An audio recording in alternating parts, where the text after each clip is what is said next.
Pagbasa mula sa mga gawa ng mga apostol.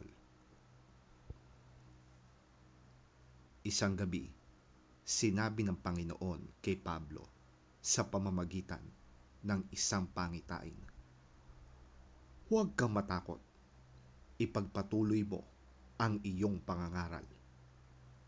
Ano man ang mangyari, huwag kang titigil, sapagkat ako'y nasa iyo.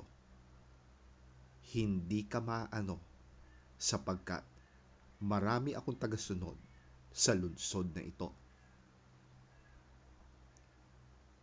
Tumigil nga siya roon at ipinangaral niya ang salita ng Diyos sa loob ng 1 taon at kalahati. Nang si Galyo ay naging gobernador ng Akaya, nagsama-sama ang mga Hudyo sa pagdakip kay Pablo at pagdadala sa kanya sa hukuman. Pagdating nila doon ay sinabi nila, hinihikayat ng taong ito ang mga mamamayan na sumamba sa Diyos sa isang paraang labag sa batas. Magsasalita na sana si Pablo nang sabihin ni Galyo, kung ang usaping ito'y tungkol sa isang mabigat na pagkakasala o paglabag sa batas, makatwirang pakinggan ko kayo. Subalit, ang sakdal ninyo'y tungkol lamang sa mga salita at mga pangalan at sa kautusan ninyong mga Hudyo. Kaya, kayo na ang bahalang lumutas niyan.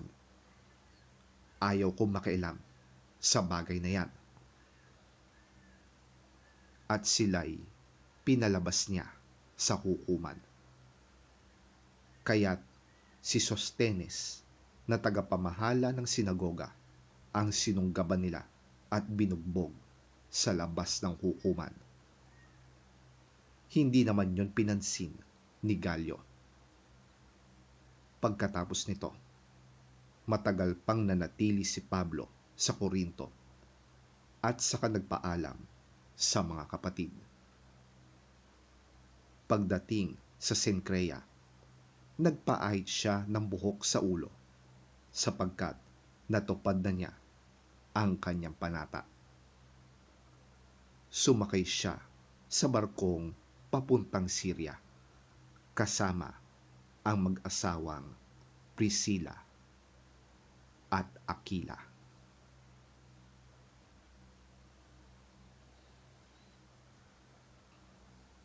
Ang salita ng Diyos. Salamat sa Diyos.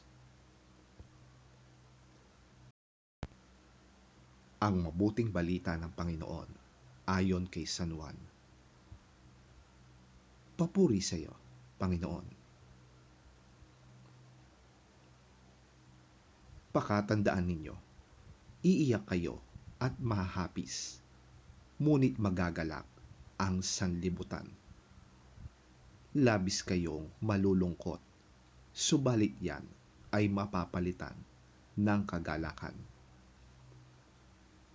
Kapag naghihirap na ang isang babaeng manganganak, siya'y nahahapis sapagkat dumating na ang oras ng kanyang paghihirap.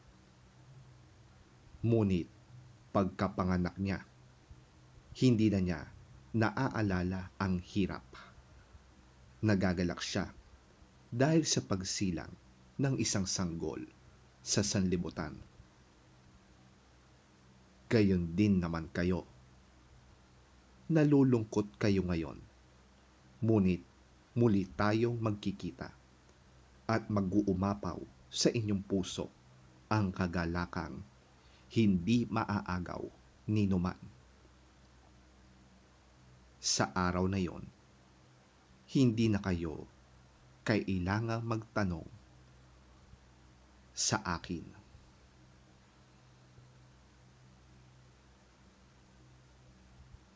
Ang mabuting balita ng ating Panginoon.